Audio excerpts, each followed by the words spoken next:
দ্বিতীয়বারের মতো চলে গেলাম দোহার নবাবগঞ্জের সেই ভাইরাল রেস্টুরেন্টে। এটা কোথায় এবং কিভাবে যাবেন তা জানাবো বিস্তারিত আমার এই ভিডিওতে। হ্যালো এভরিওয়ান, আসসালামু আলাইকুম। কেমন আছেন সবাই? ভিডিওটি না টেনে দেখতে থাকুন, আশা করি ভিডিওটি আপনাদের খুবই ভালো লাগবে। বাচ্চাদের নিয়ে চলে গেছিলাম নবাবগঞ্জ বাগমারায় পিজ্জা লাইনে। ভিতরে সুন্দর একটা দোলনা আছে যেখানে আমার বাচ্চারা বসে বর্তমানে দোল খাচ্ছে। এখানে চাইলে আপনারা বড়রাও উঠতে পারবেন এবং ছবি তুলতে পারবেন সুন্দর সুন্দর। আমার ছেলে তো মহা খুশি, দোলনায় উঠে। এর আগের বার ওকে ছাড়া গিয়েছিলাম, আমার মেয়ে আমি আমার হাজবেন্ড চলে গেছিলাম।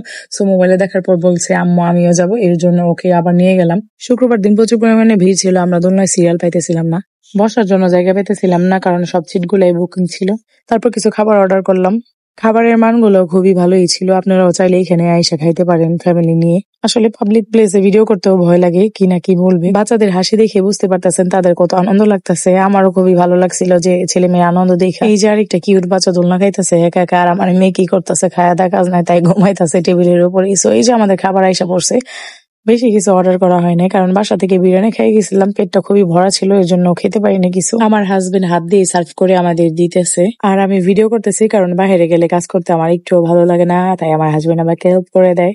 আর আমার ছেলে তো মহা খুশি সস পেয়ে, কারণ সে সস অনেক বেশি পছন্দ করেন। দুঃখের কথা কি আর কইতাম, বাচ্চারা তো ঘুরতে গেলে খুবই খুশি হয়, কিন্তু জানরা তেজপাতা বানায় দেয়। তো আমার হাজবেন্ড বাচ্চাদেরকে খাওয়াই দিতেছে আর সামলাইতেছে, আমি বসে বসে ভিডিও করতেছি আর তাদের কাহিনী দেখে হাসতেছি।